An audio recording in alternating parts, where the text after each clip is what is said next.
जितने भी शहर हमारे रास्ते में आते हैं, साहिवाल, उकाड़ा, पत्तोकी, खानेवाल, तो वो मुल्तान शहर से अगर उन्होंने बलूचिस्तान जाना है या जनूबी पंजाब के दीगर अजला में जाना है या KP के जाना है, तो ये वाला बाईपास इस्तेमाल होता था, आज भी हो रहा है। मुझे एक मिसाल दिखा दें किसी तरक्की याफ्ता मुल्क के अंदर या तरक्की पजीर मुल्क के अंदर कि बाईपास के ऊपर बिजनेस हब बनाए गए हों। आपको कोई कमिश्नर मुल्तान से जो कि इस मंसूबे के खालिक हैं, उनसे अगर कोई सवाल पूछे कि सर आपने बाईपास का क्या करना है, उनके पास कोई जवाब नहीं होगा।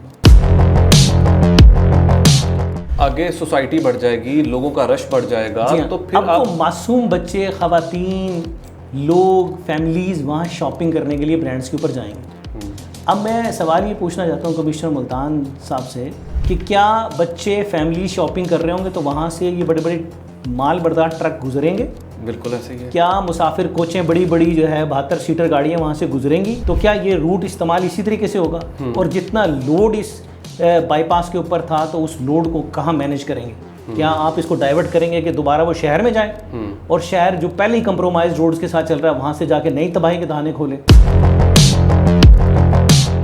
पाइपलाइन भी डल चुकी है, किसी हद तक काम भी हो चुका है। अब रोड का ना बनना, अब इसी के ऊपर वाकई बहुत सारे सवाल पैदा हो रहे हैं। और मेरी ऑफ दी रिकॉर्ड बहुत से ब्रांड्स मालकान के साथ बात भी हुई, उन्होंने कहा था काश कि हम बोल सकते।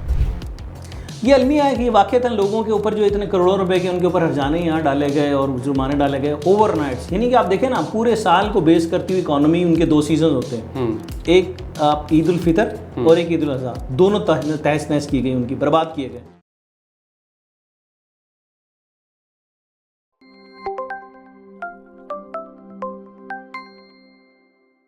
मुल्तान के बाईपास को बाईपास कर दिया गया।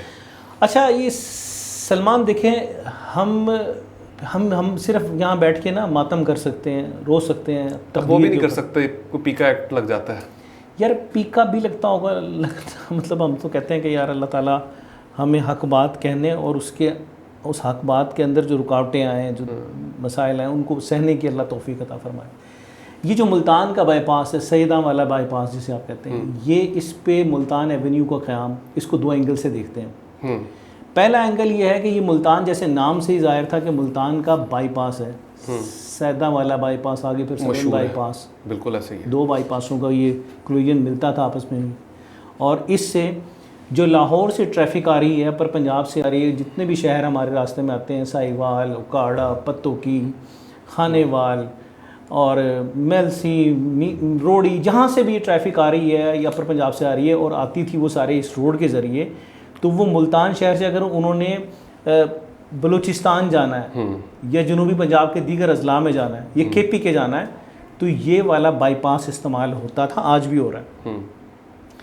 यानी कि आप पाकर अब फैक्ट्री से ही लेफ्ट टर्न करके बाईपास से निकलते थे और सैदा बाईपास और फिर हेड मोहम्मद वाला से होके आपने DG खान जाना है, लोरा लाई जाना है, चौक सरवर शहीद जाना है, लैया जाना है, ये where you want to go, आप इस रूट को इस्तेमाल करते थे।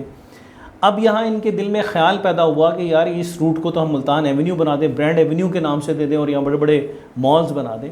मुझे एक मिसाल दिखा दें किसी तरक्की याफ्ता मुल्क के अंदर या तरक्की पजीर मुल्क के अंदर कि बाईपास के ऊपर बिजनेस हब बनाए गए हों। वो तो ब्रांड बन चुका है, वो तो ब्रांड रोड बन गया। अब मामला ये है कि आपको कोई कमिश्नर मुल्तान से जो कि इस मंसूबे के खालिक हैं, उनसे अगर कोई सवाल पूछे कि सर आपने बाईपास का क्या करना है, उनके पास कोई जवाब नहीं होगा।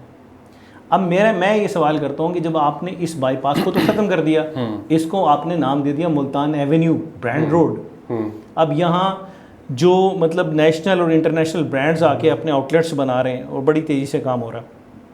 मुझे बताएं कि जो 30 व्हीलर ट्रेलर है या ट्रक हैं, माल बरदार ट्रक हैं या मुसाफिर गाड़ियाँ हैं, क्या वो इसी ब्रांड रोड से गुजरेंगी? अगर वो गुजरेंगी तो बाईपास तो ख़त्म हो गया। इसका मतलब है कि आपने मुल्तान एवेन्यू को पार्ट ऑफ मुल्तान का एक बड़ा बिजनेस हब यानी मुल्तान शहर बना दिया। बाईपास अब ख़त्म हो गया, उसकी हैसियत अब नाम के एतबार से आप सैयदा वाला बाईपास ज़रूर कहेंगे, लेकिन आगे आके वो भी ख़त्म हो गया नाम। आगे सोसाइटी बढ़ जाएगी, लोगों का रश बढ़ जाएगा, तो फिर अब तो मासूम बच्चे, ख़वातीन, लोग, फैमिलीज़ वहाँ शॉपिंग करने के लिए ब्रांड्स के ऊपर जाएंगे। अब मैं सवाल ये पूछना चाहता हूँ कमिश्नर मुल्तान साहब से, बड़े ज़ीरे और तरक्की पसंद मतलब मुल्तान के कमिश्नर हैं, कि क्या बच्चे फैमिली शॉपिंग कर रहे होंगे तो वहाँ से ये बड़े बड़े माल बरदार ट्रक गुजरेंगे? बिल्कुल ऐसे ही है। क्या मुसाफिर कोचें बड़ी बड़ी जो है 72 सीटर गाड़ियाँ वहाँ से गुजरेंगी? क्या ट्रक पे बड़े बड़े बोरे लोड होके वो जो कि क्योंकि ये हमारा ट्रांसपोर्ट रूट है, इंटरकनेक्ट है, बैन सूबाई रूट है, जिससे एक सूबा पंजाब कनेक्ट होता है बाकी सूबों से, स्पेशली बलूचिस्तान से और KPK से, तो क्या ये रूट इस्तेमाल इसी तरीके से होगा? और जितना लोड इस बाईपास के ऊपर था तो उस लोड को कहाँ मैनेज करेंगे? क्या आप इसको डाइवर्ट करेंगे कि दोबारा वो शहर में जाए और शहर जो पहले ही कंप्रोमाइज रोड्स के साथ चल रहा है वहाँ से जाके नई तबाही के दाने खोले? बिल्कुल ऐसे ही है। या आप मुझे बताएं कि आपने कब ये बात कही कि जी हम ये मुल्तान एवेन्यू बन जाएगा और फ़ौरन जनाब हमने बाईपास पहले बना चुके हों, क्या आप DHA में से गुजारेंगे? DHA आपको गुजारने देगा इतने बड़े भारी भारी ट्रैफिक्स को? ये इतने बड़े ट्रेलर्स और इतने बड़े ट्रक और वो मत्ती तल से कट मारें और वो DHA से गुजर जाए? सो इतनी उजलत के अंदर, और उजलत की एक वजह सामने है, उसके ऊपर जो ज़बान ज़दाम है ना, नकार खल्क ज़बान जो है, आप वहाँ से आवाज़ें क्या निकलती हैं, तहकीक की जानी चाहिए इसके ऊपर। मैं मुतालबा करता हूँ कि इंक्वायरी कमीशन बैठे कि इस रोड की जो ब्रांड जो मुल्तान एवेन्यू बनाया गया, इसको बनाने से पहले बहुत सारी इंफॉर्मेशन किन लोगों को पासान की गई और किन लोगों ने यहाँ बाइंग की, ये बहुत बड़ा सवाल है कि मैं पूछना चाहता हूँ। इस पर बाकायदा तहकीक होनी चाहिए, उन लोगों का बाकायदा कच्चा छट्ठा सामने आना चाहिए कि जिन लोगों ने यहाँ कोड़ियों के भाव जो है वो ज़मीनों की ख़रीदारी की और ठीक चंद माह के अंदर वो मुल्तान एवेन्यू बन गया कि जो उन्होंने हज़ारों और लाखों रुपए में जो है एकड़ों में जगह ख़रीदी थी वो करोड़ों में हो गई, मरला करोड़ों का मिल रहा है वहाँ। तो ये फिनंशियल बेनिफिट्स जिसे इससे मुस्तफ़ीद कौन कौन हुए, उन लोगों का उनका सामने लाया जाए और फिर उसके अगले फेज़ के अंदर आपको कनेक्शन सामने आ जाएंगे कि असल बेनिफिशरी कौन। मुल्तान की सारी क्रीम अब वहाँ जमा भी हो चुकी है तकरीबन।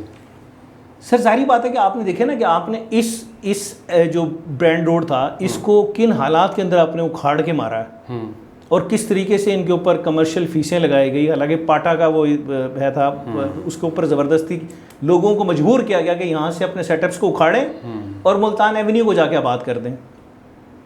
लोगों ने कहानी को भी अभी तक देखें, पाइपलाइन भी डल चुकी है, किसी हद तक काम भी हो चुका है। अब रोड का ना बनना, अब इसी के ऊपर वाकई बहुत सारे सवाल पैदा हो रहे हैं। और मेरी ऑफ द रिकॉर्ड बहुत से ब्रांड्स मालकान के साथ बात भी हुई, उन्होंने कहा था काश कि हम बोल सकते। ये अलमिया है कि वाक़तन लोगों के ऊपर जो इतने करोड़ों रुपए के उनके ऊपर हर्जाने यहाँ डाले गए और जुर्माने डाले गए ओवरनाइट्स, यानी कि आप देखें ना पूरे साल को बेस करती हुई इकॉनमी, उनके 2 सीजन होते हैं, एक आप ईद उल फितर और एक ईद उल अज़हा, दोनों तहस नहस की गई, उनकी बर्बाद किए गए।